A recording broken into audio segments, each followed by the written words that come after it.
It all started on a Tuesday when Albert Fall walked into Washington with a plan that would reshape trust in the federal government.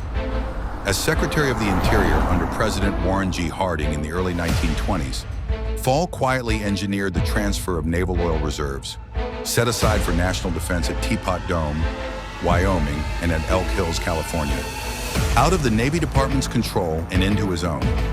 That administrative sleight of hand, presented as efficiency, was the doorway to a conspiracy of influence that would become the defining scandal of a presidency.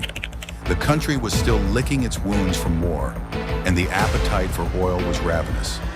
Fall cultivated friendships with powerful oilmen. Edward L. Doheny of Pan American Petroleum and Harry F. Sinclair of Mammoth Oil. In 1921 and 1922, without public bidding and behind closed doors, Fall signed secret leases letting these companies take control of the reserves. Files were concealed, approvals rushed, and paperwork moved through Interior Department channels with a deliberate lack of transparency. What turned bad judgment into criminality was what followed. Investigators later showed that Fall had accepted money, loans, and gifts from the oilmen. Payments that, contemporaries charged, were not business courtesies, but bribes. Senate investigators, led by Montana Senator Thomas J. Walsh, began peeling back the layers in 1923. Their hearings were relentless. Witnesses testified, ledgers and letters surfaced, and the public absorbed the tableau. A cabinet secretary trading public resources for private gain, while the White House remained shrouded in friendly silence.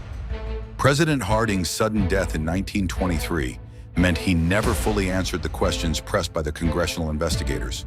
Harding's administration, already criticized for cronies who came to be called the Ohio Gang, now bore the stain of Teapot Dome. The leases were scrutinized in court. In 1927, the Supreme Court invalidated the oil contracts, ruling they had been secured improperly. The government reclaimed control of the reserves, and the men who profited were forced to disgorge some of their gains. The drama did not end there.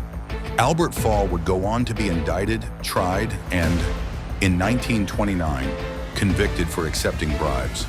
He became the first U.S. cabinet member to be found guilty of a felony and served time in federal prison.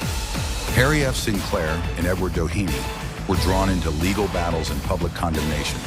Sinclair fought years of litigation and was later convicted of contempt for jury tampering. Doheny faced indictment, but was not convicted in the criminal prosecutions tied to the leases. The tangled prosecutions, appeals, and judicial decisions left the public both vindicated and uneasy. Teapot Dome mattered beyond the courtroom. It established that federal resources could be the target of private enrichment, and that the machinery of government could be bent by patronage and secrecy. The scandal prompted calls for reform, clearer rules about leases and public lands, tighter ethical standards for officials, and increased congressional oversight. It altered how Americans thought about the relationship between government and big business. Yet the story carries an ambivalence that still resonates. The legal battles concluded, but reputations and trust did not return in full. Newspapers of the era fed a voracious appetite for scandal. Historians would later use Teapot Dome as shorthand for corruption in the Roaring '20s. And the name itself, Teapot Dome, entered the language as a lesson. When public power is privatized behind closed doors, the fallout is inevitable and often irreversible.